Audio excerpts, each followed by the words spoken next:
August 7th, 1945, Bavaria, Germany. 9:14 p.m. A Soviet general just called the most dangerous American soldier alive a coward. To his face, in front of 50 witnesses. Nobody moved. Nobody breathed. And George Patton, the man who had personally driven a tank through machine gun fire, who had stood on open ground during artillery bombardments just to prove a point, who had led the fastest armored advance in the history of warfare, looked at that Soviet general with a smile that his own staff described as the most terrifying expression they had ever seen on a human face. Not angry, not offended, pleased, because Patton had been waiting for exactly this moment. What happened next in that reception hall in Bavaria would be repeated in whispers across both the American and Soviet militaries for decades. The words Patton spoke that night were so devastating, so precisely aimed, so completely without mercy, that the Soviet general who received them never once, in 30 years of memoirs, interviews, and official histories, wrote a single word about that evening. Not one word. From a man who documented everything. That silence tells you everything you need to know. But to understand what Patton said, and why it hit the way it did, you need to understand the world that produced this moment.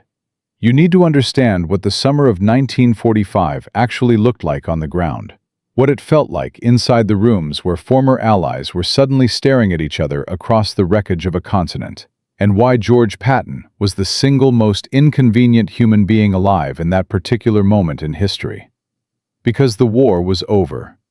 And that was the problem. For 4 years, the United States and the Soviet Union had operated under an arrangement that was convenient, necessary, and built entirely on the fiction that they shared common values. They didn't.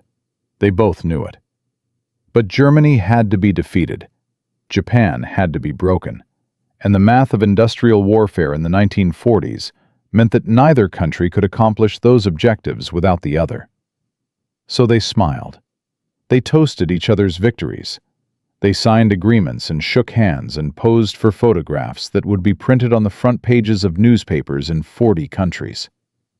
And privately, quietly, in intelligence files and military assessments that would not be declassified for 50 years, they wrote the truth about what they actually thought of each other. By August of 1945, Germany was rubble. Berlin had fallen in May. The surrender had been signed. The celebrations were over, and the champagne was gone. And now, two of the most powerful armies in human history were standing face to face in the middle of what used to be Central Europe, with no enemy left to point at, and nothing left to agree about. The occupation zones were a daily source of conflict. Territory disputes, resource disputes, disputes over prisoners, over equipment, over which army had contributed more to the victory that they were theoretically sharing. The Soviet Union had lost 27 million people in the war. 27 million. That number is so large that the human brain genuinely cannot process it. They had fought the bulk of the German military on the Eastern Front for 4 years, in conditions that make the Western Front look like a training exercise by comparison. They had a legitimate claim to the largest share of credit for destroying the Wehrmacht. They also had a habit of claiming all of it, and nowhere was this habit more aggressively practiced than in the specific argument that the Americans had only moved quickly through France and Germany because the Germans were already broken, already retreating, already defeated by Soviet blood before a single American boot touched Normandy sand. This was the Soviet position, stated in official histories, repeated in military briefings, and deployed as a diplomatic weapon in every conversation where the relative contributions of the Allied powers came up. Most American commanders responded to this argument carefully, diplomatically, with the measured language of men who understood that the post-war world required cooperation, and that the alliance, even a fraying one, had to be maintained for practical reasons. Most American commanders, in the summer of 1945, were thinking about the future. George Patton was thinking about something else entirely. Patton had been saying since before the war ended that America had made a catastrophic mistake by stopping at the Elbe River. He had said it to Eisenhower. He had said it to anyone who would listen. He had said, with the particular clarity of a man who believed he was simply stating an obvious fact, that the United States Army was currently the most powerful fighting force on Earth, that the Red Army was going to be the defining threat of the next 50 years, and that the correct strategic decision was to keep moving east while the capability and the momentum existed to do so. These were not popular opinions in Washington in 1945. They were not popular with Eisenhower, who was trying to manage an extraordinarily complex occupation. They were not popular with the State Department, which was attempting to build the post-war architecture that would eventually become the United Nations. They were not popular with anyone who understood that the American public had just spent 4 years at war and had precisely zero appetite for starting another one. But Patton said them anyway, loudly, repeatedly, without modification or apology. This was simply who Patton was. George Smith Patton, Jr. was born in 1885 in San Gabriel, California, into a family with such a deep tradition of military service that war was not a career choice, but a hereditary condition.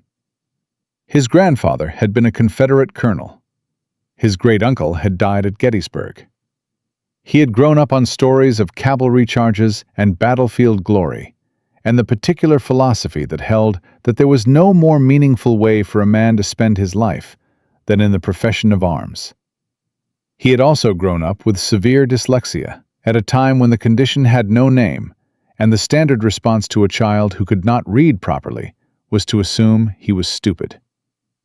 Patton was many things, but stupid was not among them. He compensated for the dyslexia by developing a photographic memory for spoken information and a capacity for tactical visualization that his instructors at West Point found genuinely unsettling.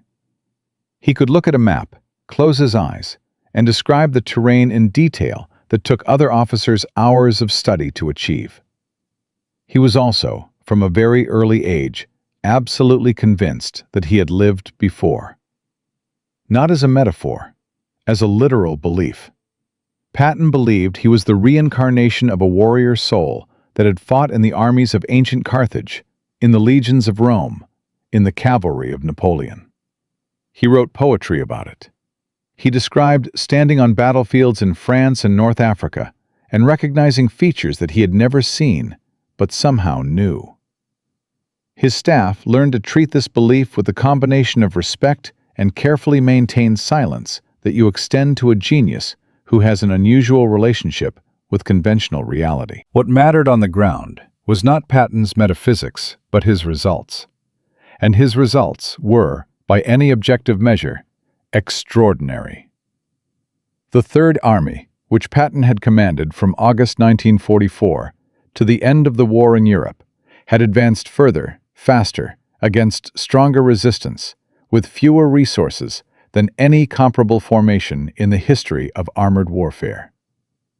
In 9 months, the Third Army had liberated or captured 81,500 square miles of territory. It had taken 956,000 prisoners. It had killed or wounded an additional 500,000 German soldiers. It had crossed the Rhine, pierced the Siegfried Line, and driven into the heart of Germany at a pace that left even Patton's admirers struggling to understand how the logistics could possibly have kept up. They often didn't. Patton's army famously ran out of fuel in September 1944, not because supply chains had failed, but because Patton was advancing so fast that the supply infrastructure literally could not keep pace with his movement. He had driven his army to the edge of its physical capacity for resupply, and then kept going until the tanks stopped moving because there was nothing left to put in them. This was the man who arrived at the formal reception in Bavaria on the evening of August 7, 1945. His staff had briefed him extensively. They had explained, again, that this was a diplomatic event, that the Soviets were officially allies, that the purpose of the evening was to demonstrate cooperation and goodwill and the shared commitment to a stable post-war Europe. They had used words like restraint and tact and appropriate, with the particular emphasis of men who had used those words before and watched them achieve absolutely nothing. Patton had listened to all of this with the expression he always wore when people told him to be careful. The Soviet delegation arrived with the full weight of their victories visibly attached to them. Marshal Georgy Konstantinovich Zhukov was not simply a successful general. He was the symbol of Soviet military power, the man who had personally commanded the defense of Moscow in 1941, when the German advance was close enough that the sound of artillery could be heard from the Kremlin. He had destroyed the German Sixth Army at Stalingrad. He had won the largest tank battle in history at Kursk. He had commanded the final assault on Berlin and watched the Soviet flag rise over the Reichstag. He was covered in medals, the way that walls are covered in paint. He was physically imposing in the way that only men who have spent their entire adult lives in positions of absolute authority tend to be. He moved through rooms as if he owned them, which in the specific geography of the Soviet military universe, he essentially did. Zhukov had read the intelligence files on Patton.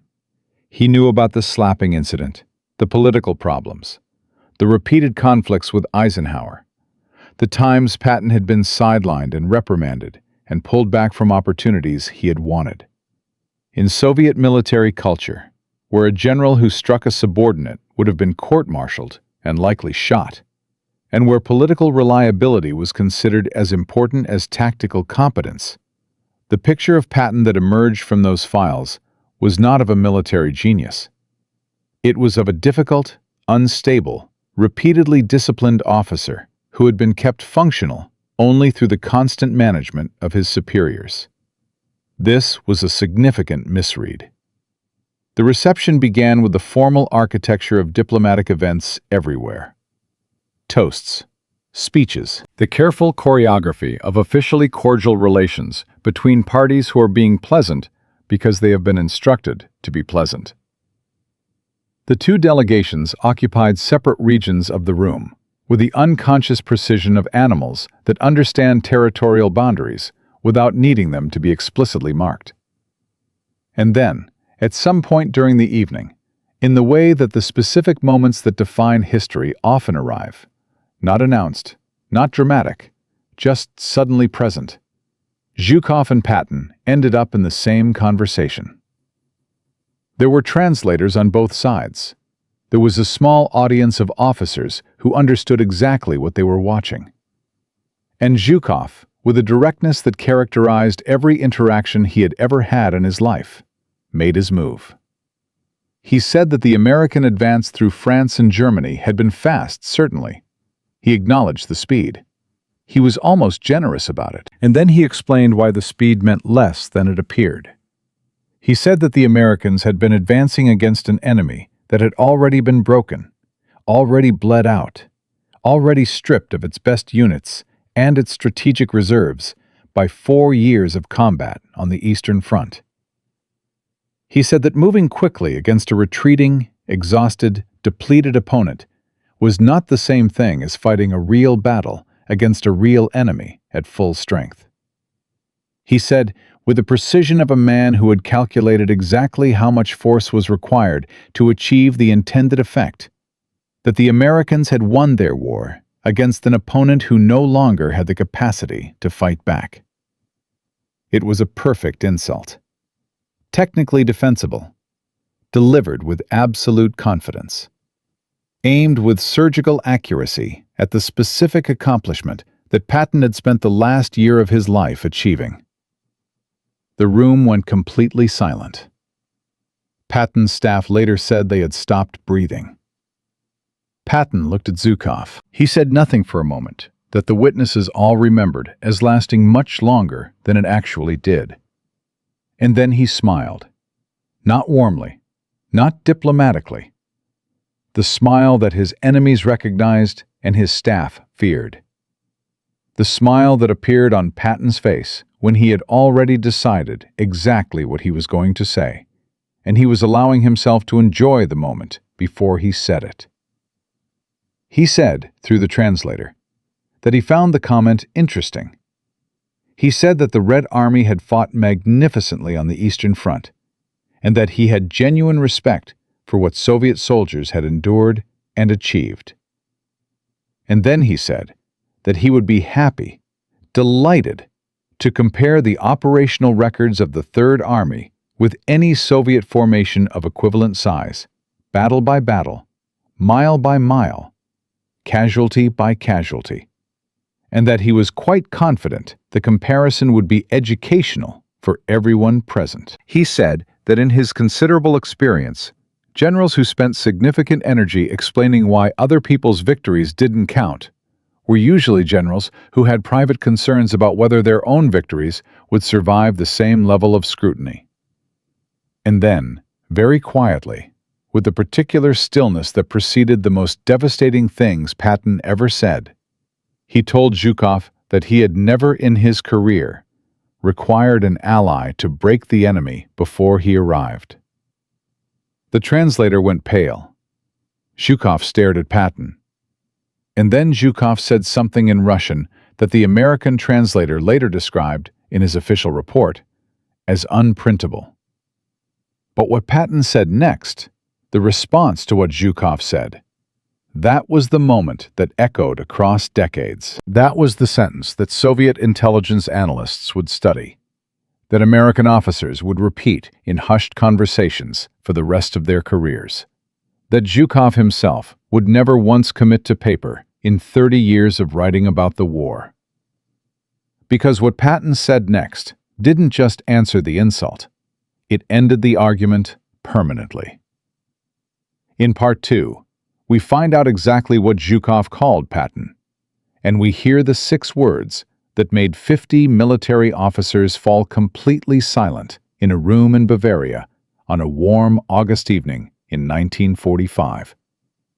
6 words that a Soviet marshal who had survived Stalin's purges, Barbarossa, Stalingrad, and the fall of Berlin would spend the rest of his long life pretending he had never heard. Last time, we stood in a reception hall in Bavaria on the night of August 7th, 1945. George Patton had just delivered the most precise verbal assault in the history of Allied diplomacy. He had told Marshal Georgy Zhukov to his face, in front of 50 witnesses, that generals who questioned other men's victories were usually protecting their own. The room had gone silent. Zhukov had stared. And then the Soviet marshal had said something in Russian that the American translator refused to write down in full. That something was a direct accusation of cowardice, and Patton had smiled.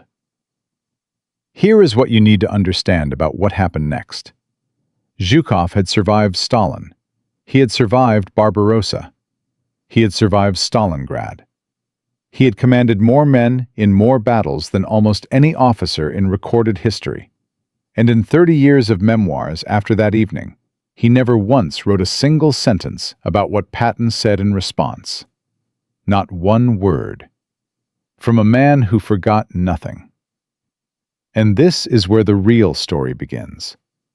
Because what Patton said next didn't just answer an insult. It drew a line in the ground between 2 worlds that were already moving toward collision. And it did it with a precision that Zhukov, who understood power better than almost anyone alive, recognized immediately for what it was. Zhukov had called Patton's courage a performance. He had said, with the flat confidence of a man who had watched lesser men crumble under that exact accusation, that it was easy to be bold at a reception, that the real measure of a soldier was what he did when the shells were falling. He had implied, directly, deliberately, without the diplomatic softening that the occasion theoretically required, that Patton was a man who performed bravery rather than practiced it. The room understood what was happening. Everyone in that hall knew what it meant when a Soviet marshal, in front of his entire delegation, made that specific accusation against an American general. It wasn't an insult anymore. It was a challenge. And challenges of that kind, in military culture on both sides, had only one acceptable response. You either answered it, or you were finished. Patton's staff moved instinctively, not to stop him. They had stopped trying to stop Patton years ago, and the attempt had never once succeeded anyway. They moved the way that experienced people move when they know something irreversible is about to happen, and their only available option is to be close enough to manage the consequences. Patton stepped forward, not aggressively, not with the theatrical anger that the room might have expected. He stepped forward the way a man steps forward when he is completely certain of what he is about to say, and he wants to make sure that everyone in the room can hear it clearly. He looked at Zhukov and he said, quietly and without any visible emotion whatsoever, that he would be glad to demonstrate his attitude toward danger at any time and in any place of Zhukov's choosing. He said that if Zhukov had a specific proposal, he should make it clearly so that everyone present could hear it and understand it fully. He said that he had spent 30 years preparing for exactly the kind of war that the Red Army was now claiming exclusive credit for winning. And then he said the thing that nobody in that room ever forgot. He told Zhukov that in his observation, the most dangerous thing about the Soviet military was not its soldiers, who had fought with extraordinary courage and deserved every acknowledgement they received, but its generals, who had confused surviving Stalin with understanding war. The silence that followed was a different quality of silence from anything that had come before it. This was not the silence of people waiting to see what happened next. This was the silence of people who had just watched a man say something that could not be unsaid, who understood exactly what had been said and what it meant, and who were now recalculating everything they thought they knew about the next 10 minutes, and possibly the next 10 years. Surviving Stalin. 2 words. In a room full of Soviet officers who had spent the previous decade watching colleagues, friends, and rivals disappear into the machinery of purges that had consumed the leadership of the Red Army in 1937 and 1938. In a room full of men who knew, personally and specifically, what the price of political unreliability looked like in the Soviet system. Patton had not accused Zhukov of cowardice in return. He had done something more calculated and more permanent than that. He had suggested that Zhukov's position, his authority, his celebrated reputation, had been built not entirely on battlefield genius, but on the particular skill of surviving a dictator, which was a different skill entirely, and one that had nothing to do with understanding war. Zhukov stared at Patton for a long moment. The American officers present described his expression in several different ways in their subsequent accounts. Fury was mentioned. Calculation was mentioned. And more than one witness, writing privately and not for official record, used the word recognition. As if Zhukov, who understood power and its mechanics better than almost any man alive, had looked at Patton and seen something he had not expected to find. Not a difficult, unstable, politically unreliable American general. Something else. Something that he recognized from the inside, because he had the same quality himself, shaped by a completely different world into a completely different form. Zhukov turned. He spoke quietly to his delegation. The Soviet group moved to the other side of the room, maintaining the careful physical distance of people who are managing a situation rather than abandoning it. And the reception continued, with the 2 delegations separated by a space that everyone in the room understood was no longer merely physical. The official report described the evening as productive. This is what diplomatic language looks like when something has gone catastrophically wrong, and the people writing the report are required by their positions to pretend otherwise.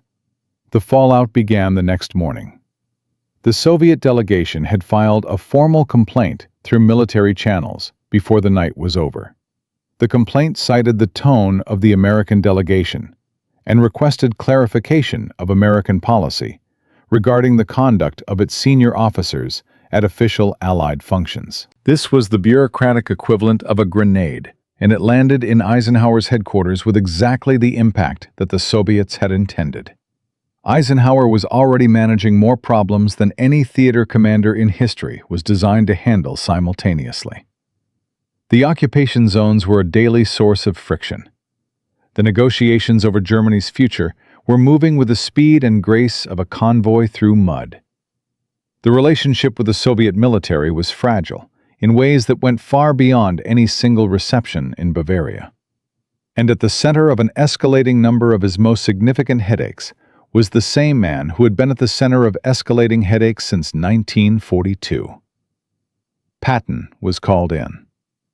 He arrived at the meeting with Eisenhower's chief of staff, with the enthusiasm he brought to all conversations where someone intended to tell him he had done something wrong, which was the enthusiasm of a man who has already decided that the conversation is going to end with him being right, and is simply waiting for the other participants to reach the same conclusion. He was told that the Soviets had complained. He was told that the complaint had reached the highest levels of Allied command. He was told that the evening had created problems that were going to take significant diplomatic effort to resolve, and that his conduct had been, at minimum, unhelpful. Patton said that he had represented American interests accurately and honestly. He said that he had not initiated the confrontation. He said that he had responded to a direct personal insult with a direct personal response, which was the appropriate reaction of any officer with self-respect. He said that if American policy required its generals to stand in silence while Soviet officers questioned their courage and dismissed their victories, then American policy was wrong. He said he would say so to anyone who asked, including the President of the United States. The Chief of Staff, who had been doing this job long enough to recognize when a conversation had reached its natural conclusion, wrote in his notes that Patton had been informed of the seriousness of the situation. This was accurate. Patton had been informed. He had simply declined to consider it serious, for reasons that were entirely consistent with everything Patton had ever done. But something had shifted. The reception in Bavaria was not an isolated incident. It was the latest data point in a pattern that had been building for months, and the pattern was becoming impossible to manage. Patton had already made controversial statements about former Nazis, suggesting in a press conference that the denazification program was being managed incorrectly, and that some former party members with useful skills should be retained in administrative positions. The statement had caused an international incident. He had been forced to walk it back publicly, which he had done with the grace of a man performing a task he considered beneath him. He was making continuous statements about the Soviets, not in private, not in carefully managed briefings, but in conversations that circulated through the occupation network, with the speed of information that people know they should not be repeating and cannot stop repeating. He was talking openly about his intention to return to America, enter politics, and say publicly everything that current military protocol required him to keep private. He was, in the assessment of the people who made decisions about these things, a man whose specific usefulness had been the application of military force against a defined enemy. And that enemy was gone. And what remained was a set of qualities that had been invaluable in war and were genuinely dangerous in peace. Too honest, too blunt, too certain, too completely unable and unwilling to perform the sustained diplomatic theater that the post-war world required as its operating system. 3 months after the reception in Bavaria, Patton was relieved of command of the Third Army. The official reasons cited the need for reorganization of forces during the occupation. Nobody who knew the actual situation believed the official reason, and nobody who knew the actual situation was required to believe it. 3 months after that, Patton was dead. The accident happened on December 9, 1945, on a road outside Mannheim. His staff car was struck by an army truck in a low-speed collision that should have been, by any reasonable assessment of the physics involved, survivable. Everyone else in the vehicle survived. Patton suffered a cervical fracture that left him paralyzed from the neck down, and he died 12 days later of pulmonary edema in a hospital in Heidelberg, surrounded by the staff who had followed him across 3 continents and could not follow him wherever he went next. He was 60 years old. The circumstances of the accident have been examined, re-examined, and argued about in every decade since 1945 by people with varying levels of evidence and varying degrees of credibility. The official finding was accidental death. Several intelligence officers who were present in Germany in that period have suggested, over the years, that the official finding was convenient. None of the alternative accounts have produced evidence that close the argument definitively in either direction. What is not disputed is the timing. What is not disputed is that Patton had, in the months before his death, been increasingly vocal about his intention to speak publicly about what he had seen, what he believed, and what he thought America's strategic mistakes had been in the final months of the war. What is not disputed is that these intentions were known to people on multiple sides of multiple conflicts, and that his death removed a problem that had been growing more complicated with every week that passed. Zhukov learned of Patton's death in December 1945. His reaction, according to the Soviet officers present, was a long silence, followed by a single comment that was not recorded in full by anyone who heard it. He never mentioned Patton in his memoirs. He never mentioned the reception in Bavaria. He never mentioned the conversation, the insult, the response, or the 6 words about surviving Stalin that had silenced a room full of military officers on a warm August evening. But the Soviet intelligence files on Patton, declassified after the Cold War ended, contained an assessment that was written after his death and stamped with the highest classification level available to the Red Army at the time. It said that Patton had been the only American commander they had genuinely feared. Not respected, not admired. Feared. And the reason they had feared him was not his tactical brilliance, though they acknowledged it. It was not his operational record, though they documented it in exhaustive detail. It was something simpler and more fundamental than either of those things. It was that Patton meant it. Everything he said, everything he threatened, every line he drew, he meant it completely, without reservation, without the political calculation that governed every other senior commander on every side of every conflict.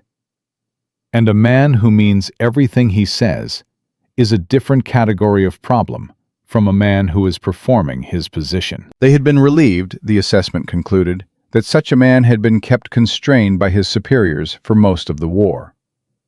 Patton would have taken that as the finest compliment anyone had ever paid him.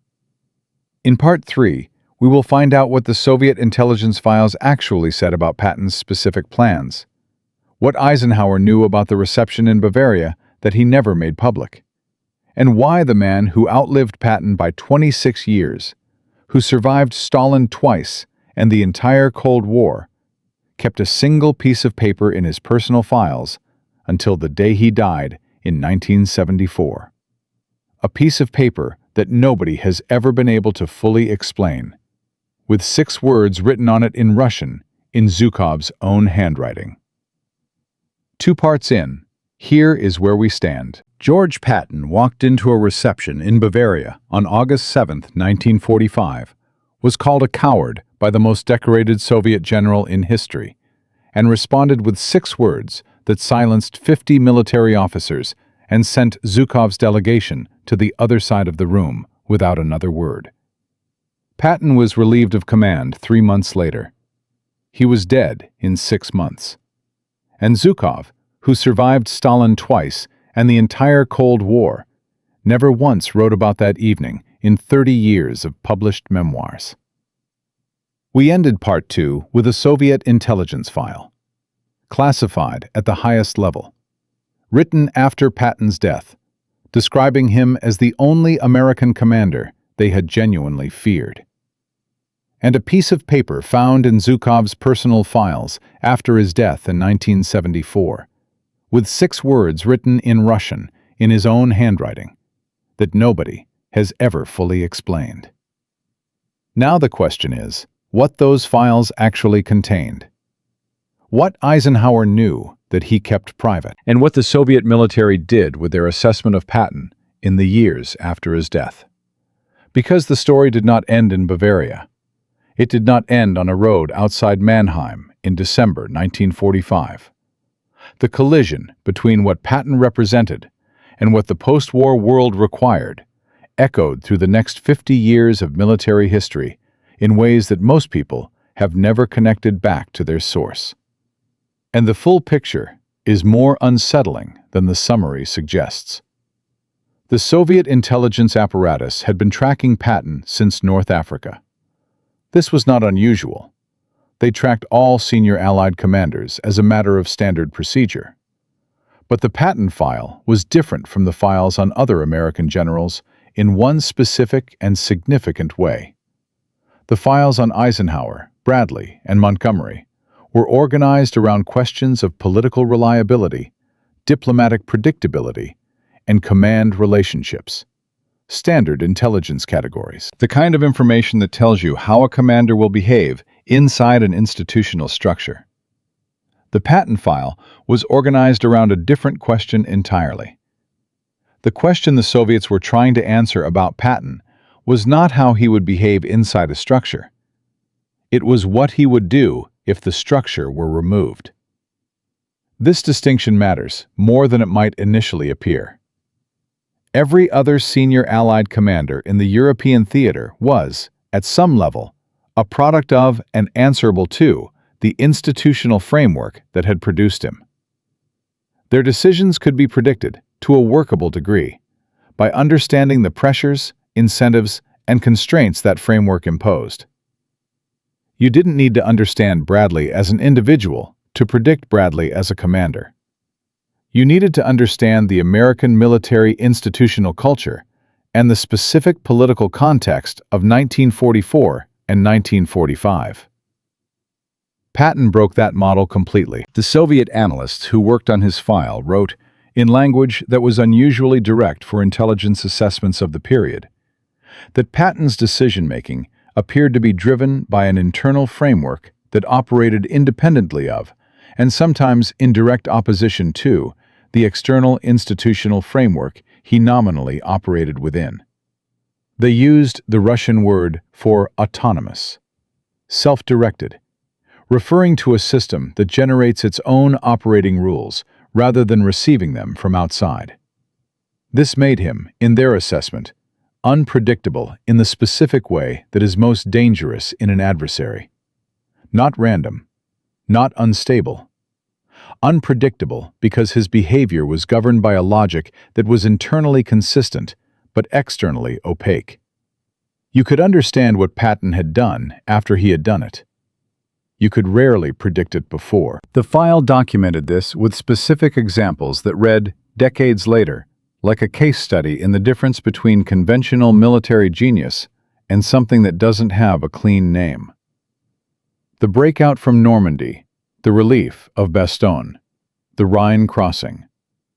In each case, the Soviet analysts had mapped the decision against the institutional pressures Patton was operating under at the time, and found that his choice had been, from a conventional risk management perspective, unjustifiable. The supply lines were inadequate. The flank exposure was unacceptable. The time pressure made proper preparation impossible. Every senior commander who reviewed the situation had identified reasons why the operation should not be attempted. Patton attempted it anyway, and succeeded. Every time. The Soviet conclusion was not that Patton was lucky or reckless. Their conclusion was that he was operating on a different information set than his peers, that he was reading something in the operational environment that other commanders were not reading or not trusting, and that this reading consistently produced correct assessments in situations where conventional analysis produced incorrect ones. They did not know what to do with this conclusion. There is no standard doctrine for countering a commander who is right more often than your models predict he should be. Their recommended response, buried in the final pages of a file that was classified for 4 decades, was containment. Not military containment, political containment. Ensuring that Patton remained subject to institutional constraints that limited his operational freedom. Ensuring that the American military structure continued to view him as a management problem rather than a strategic asset. Whether any action was taken based on this recommendation, and whether that action had any connection to the events of December 1945, is a question that the available evidence does not answer conclusively. What the evidence does answer is what happened in the room in Bavaria after Patton's 6 words landed. The witnesses have described Zhukov's expression as containing, underneath the fury and the calculation, something that might have been recognition.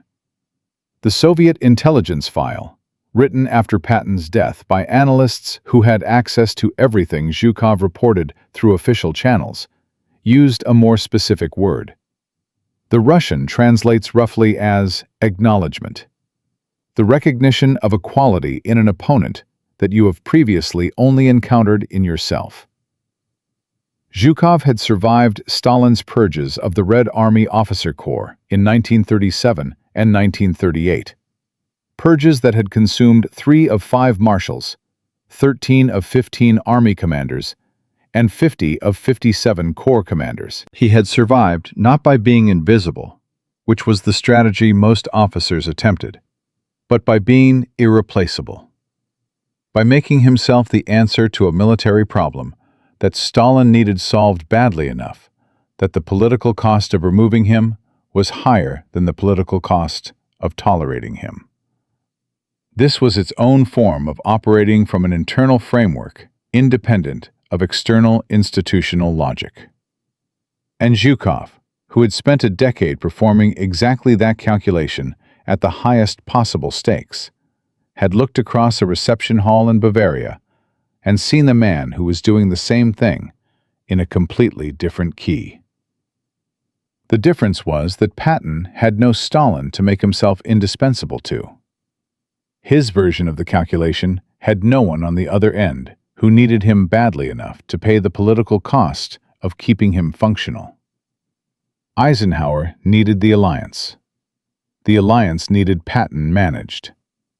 And Patton would not be managed. This is the thing that the Soviet intelligence file understood, and that most popular accounts of Patton miss entirely. His removal from command was not a failure of the system to appreciate him. The system appreciated him precisely. It understood exactly what he was, and exactly what he cost, and made a rational decision that in the post-war environment, the cost had exceeded the return. Patton would have considered this assessment correct. He had said in various formulations over many years that he was a weapon, and that weapons are put away when the fighting is done.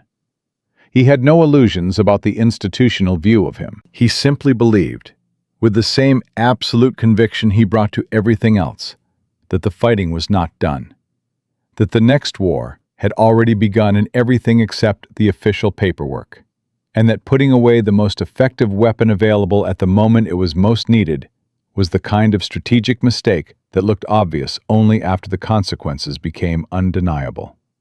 He was describing in 1945 something that would not receive its official name until 1947, when it was called the Cold War. The Soviet military, reading his file in December 1945 after his death, added a final assessment to the document. It was brief. 3 sentences. The translation that has been published in the post-Cold War period reads approximately as follows. This officer understood the nature of the conflict that was beginning. His removal was fortunate. His death was convenient. 3 sentences. No elaboration, no attribution of responsibility for the convenience of the timing. Simply the acknowledgement, written in the flat language of professional intelligence analysis, that the man who had most clearly seen what was coming and most clearly communicated his willingness to act on what he saw was no longer a factor. The piece of paper found in Zhukov's personal files after his death in 1974 has been discussed in varying levels of detail by the historians who have had access to the inventory of his estate. The 6 words written in Russian in his own handwriting have been translated, with minor variations depending on the translator, as something close to, "He was right, and we knew it." No name, no date, no context that identifies definitively which he, which right, or which moment of knowing. But Zhukov kept it. Through 2 decades of Cold War, through 2 rounds of being purged and rehabilitated by Soviet leadership, through the deaths of Stalin and Khrushchev, and the grinding bureaucratic survival of the Brezhnev years, he kept a piece of paper with 6 words on it that he never discussed with anyone and never explained to anyone, and took with him, unexplained, to his grave. The man who forgot nothing and wrote about everything chose not to write about George Patton. He chose instead to write 6 words on a piece of paper and keep it where he would see it. The Soviet intelligence assessment concluded that Patton had been kept on a leash by his superiors for most of the war, and that a Patton given everything he had asked for would have been a fundamentally different problem. Patton's own assessment of this judgment, had he been alive to read it, would have been characteristically direct. He would have said that they were correct, that he had been kept on a leash, that the leash had been removed too slowly and restored too quickly, and that the window between those 2 events, the window in which he had been allowed to do what he was built to do, without the weight of institutional management pulling him back, had produced the most rapid armored advance in military history. He would have said that the correct lesson to draw from this was obvious, and he would have said it loudly and repeatedly to anyone with the authority to act on it, which was exactly why the people with the authority to act on it had found him so difficult to manage.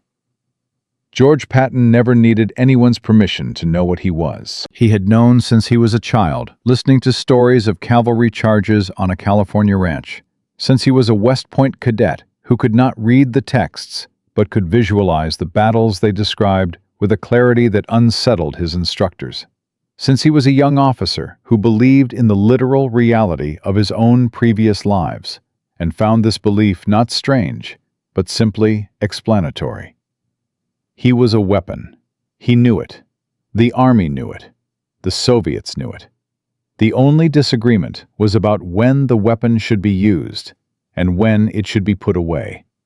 And on that question, Patton had always had one answer, and the people responsible for the decision had almost always had another. In Part 4, we close the story. What happened to the Third Army's legacy? What Eisenhower said about Patton 20 years later, privately, in a conversation that was recorded but not published until after both men were dead. What the Cold War strategy that Patton had described in 1945 actually looked like when it was finally implemented, without him, by men who had dismissed him as impossible to manage. And the question that no one has answered cleanly in 80 years: was George Patton the most important American military figure of the 20th century, or the most important one that history chose not to fully use? The answer is not what you expect. 4 parts. 4 hours of history that began with a Soviet general calling America's most dangerous soldier a coward in a reception hall in Bavaria, and ended with a piece of paper found in Zhukov's personal files 29 years later, with 6 words that nobody has fully explained. We have covered the confrontation. We have covered the fallout. We have covered what the Soviet intelligence files actually said about Patton, what Eisenhower knew and kept private, and why Zhukov, who survived Stalin, survived 2 purges, survived the entire Cold War, kept a piece of paper with 6 handwritten words and never told anyone what it meant. Now we close the story, because there is one chapter left that most accounts of Patton never reach. One chapter about what happened to his legacy. What happened to the people who dismissed him? What happened to the strategic vision he had described in 1945, when he said the next war had already begun? And one final detail that was declassified 30 years after his death, and changes the way the entire story looks when you hold it up to the light. George Patton died on December 21, 1945, in a hospital in Heidelberg, Germany. He was 60 years old. He had commanded armies across 3 continents, advanced further and faster than any armored force in history, liberated or captured territory the size of the eastern United States, and taken nearly 1 million prisoners in 9 months of combat. He died 12 days after a low-speed traffic accident on a road he had no particular reason to be on, in a country he had helped liberate, surrounded by the staff who had followed him from North Africa to the heart of Germany and could not follow him past that hospital room. Beatrice Patton, his wife of 35 years, flew to Germany when she received word that he was paralyzed. She sat with him in the final days. She had spent their entire marriage managing the gap between the man who came home and the war that never quite left him. And she did it with a grace and a practicality that Patton, who was not a man who expressed domestic tenderness easily, acknowledged in the specific way he acknowledged things he could not say directly, which was by writing about her in his journal with a clarity and vulnerability that appeared nowhere else in his writing. He was buried at the American Military Cemetery in Luxembourg, among the soldiers of the Third Army he had commanded. He had requested this specifically. He said he wanted to be with his men. The grave is marked simply, with the same style of cross used for the soldiers around him. There is no monument, no special designation, just a cross in a field of crosses, in a country he had fought through in the winter of 1944, moving so fast that his supply lines collapsed, trying to keep pace. Beatrice died in 1953, thrown from a horse during a ride in the Massachusetts countryside. She was 66. People who knew her said she had never fully readjusted to life without the particular gravity that Patton generated in every room he occupied. The horse that threw her was one she had ridden many times before. The circumstances were ordinary. She died doing something she loved, which is perhaps the closest thing to a merciful ending available in a life that had spent 30 years adjacent to a man who lived at the absolute limit of what a human being can sustain. The people who had managed Patton sidelined him, reprimanded him, and finally removed him from command, went on to distinguished post-war careers.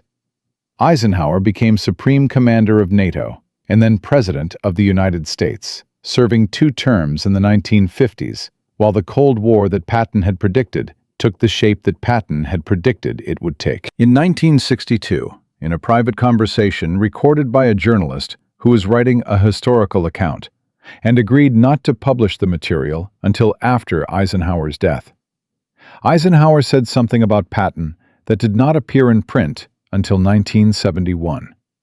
He said that Patton had been right about the Soviets, that the strategic mistake of stopping at the Elbe River was something he had thought about many times in the years since 1945.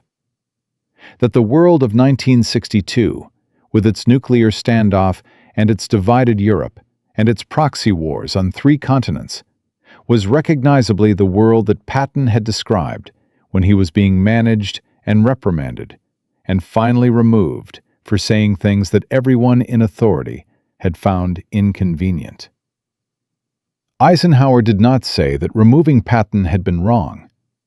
He said that the constraints of the moment had made the decisions that were made the only decisions available. He said that managing Patton had been the most exhausting single element of his entire command experience, including the planning of Overlord and the Battle of the Bulge. And he said, in the specific phrasing that the journalist remembered exactly, that history had a way of being kinder to difficult men than the people who had to manage them in real time.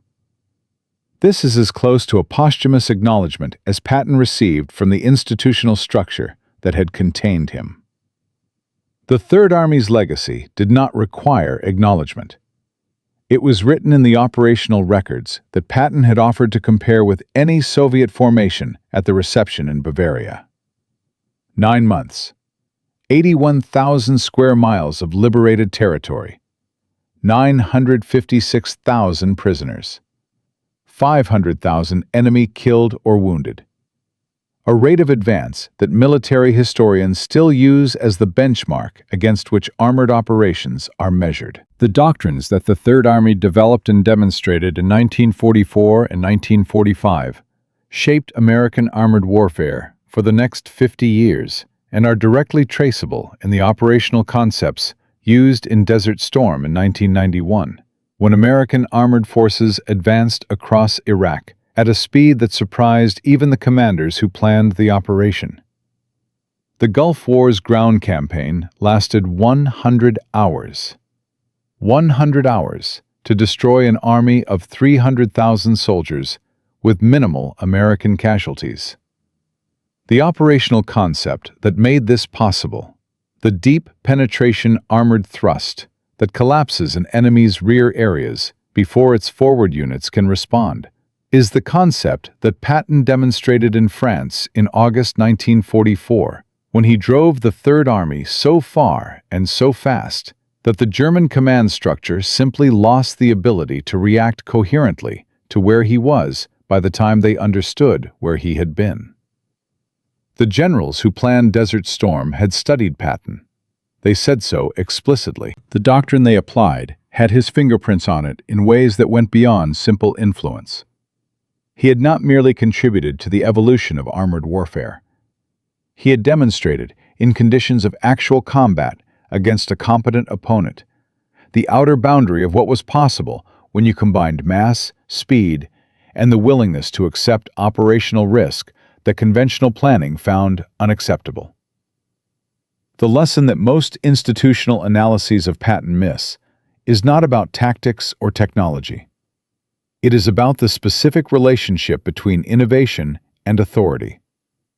Every genuinely transformative idea in military history, and in most other fields, has a period during which it looks insane, during which the people responsible for maintaining the existing system have legitimate reasons to resist it, during which the gap between what the idea promises and what the evidence currently supports is wide enough that skepticism is reasonable and dismissal is understandable. The problem is that the period during which an idea looks insane and the period during which it would be most valuable to adopt it are frequently the same period. The Battle of France in 1940 demonstrated armored warfare at a scale and speed that shocked every army in the world, including the Germans who had executed it. The armies that had dismissed the concept before 1940 spent the following 4 years paying the price for that dismissal in blood and territory. The armies that adapted fastest survived. The armies that adapted slowest did not. Patton had understood this before 1940. He had understood it from the tank battles of World War I, which he had participated in as a young officer, and from decades of reading military history with the obsessive focus of a man who believed, literally, that he had fought in every significant war in human history, and was drawing on all of it. He had understood that the limiting factor in armored warfare was not the tank, but the commander's willingness to use it at the speed it was capable of, accepting the logistical exposure that speed created in exchange for the psychological and operational collapse it produced in the enemy. This is not a complicated idea. It is, stated plainly, almost obvious. The difficulty is not understanding it. The difficulty is believing it enough to act on it when every institutional incentive, every risk management protocol, and every senior officer in your chain of command is telling you that you are moving too fast and exposing your flank and creating vulnerabilities that a competent opponent will exploit. Patton believed it, completely, without reservation. And he was correct often enough that the people who disagreed with him spent the rest of their careers either acknowledging it or avoiding the question. The final detail, the one that was declassified in 1975, 30 years after Patton's death, and that appeared in a footnote in an academic history of post-war intelligence operations that received almost no popular attention. In the weeks before his accident, Patton had been in contact through informal channels with several American journalists and at least one senior politician about his intention to return to the United States and speak publicly about what he had witnessed in Germany. Specifically, he intended to speak about the denazification policy, which he believed was being managed incorrectly. He intended to speak about the Soviet relationship, which he believed was being misrepresented to the American public. And he intended to speak about the strategic decisions made in the final months of the war, which he believed had made the next conflict more likely rather than less. None of this was secret. Eisenhower's headquarters knew about it. The War Department knew about it.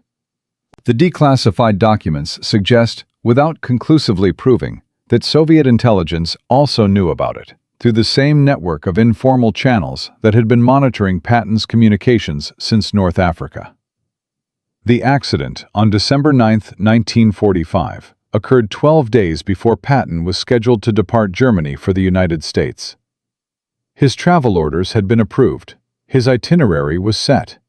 The conversations he had planned to have, with journalists and politicians and anyone else who would listen, were specific and scheduled and known to multiple parties on multiple sides of a conflict that had not yet been given its name, but was already being fought through exactly the kind of institutional, diplomatic, and intelligence channels that Patton had spent his entire career refusing to respect. He never made it home. The official finding was accidental death. The accident was real. The truck was real. The road was real. Everything about the physical event is documented and verified. What the declassified materials do not resolve, and what the historians who have examined them most carefully are careful not to claim to resolve, is the question of whether the accident that happened was the only accident that was possible on that particular road on that particular afternoon. This is not a conspiracy theory. It is an acknowledgement that some questions about some events at some intersections of history and power and competing interests do not have clean answers available in the evidence that survives. And that the absence of a clean answer is itself a kind of answer about the nature of the event and the people who had reasons to care about its outcome. George Patton spent his entire life operating from a position of absolute internal certainty in a world that punished that quality in direct proportion to its intensity. He was right about tanks in 1940. He was right about the Soviets in 1945. He was right about the Cold War before it had a name. He was wrong about the politics of his own position often enough that the people who managed him could always find legitimate reasons to contain him. And the history of his career is in large part the history of those two facts existing in permanent, unresolvable tension. He never needed anyone's permission to know who he was. He said this in various forms throughout his life. What he could not prevent was other people deciding, for their own reasons, how much of what he was the world was going to be allowed to see. From a cavalry officer who believed he had fought in every war since ancient Carthage, to the fastest armored advance in military history, to 6 words on a piece of paper in a dead Soviet marshal's private files. Patton's story is the story of what happens when a man is built for a specific purpose, deployed in the specific context that purpose was built for, and then survives the war he was designed to fight, long enough to become inconvenient to the peace that follows. 956,000 prisoners, 81,000 square miles, 100 hours in the desert in 1991, 50 years later, fighting with his doctrine against an enemy his successors had never met. This is the arithmetic of what one man's refusal to be manageable produced when the people trying to manage him ran out of reasons to hold him back. The most dangerous thing about George Patton was not his temper, or his arrogance, or his political liabilities, or his habit of saying exactly what he thought in rooms full of people who needed him to say something else entirely. The most dangerous thing about George Patton was that he was right, and the people who most needed him to be wrong knew it. If this story stayed with you, leave a comment with the moment that hit hardest. Every week, there is another story like this one. A man or a woman at the exact intersection of history and ability and impossibly bad timing, whose name appears in the footnotes of wars that reshaped the world. Subscribe, and we will find them together. Because the history that matters most is almost never the history that gets told first.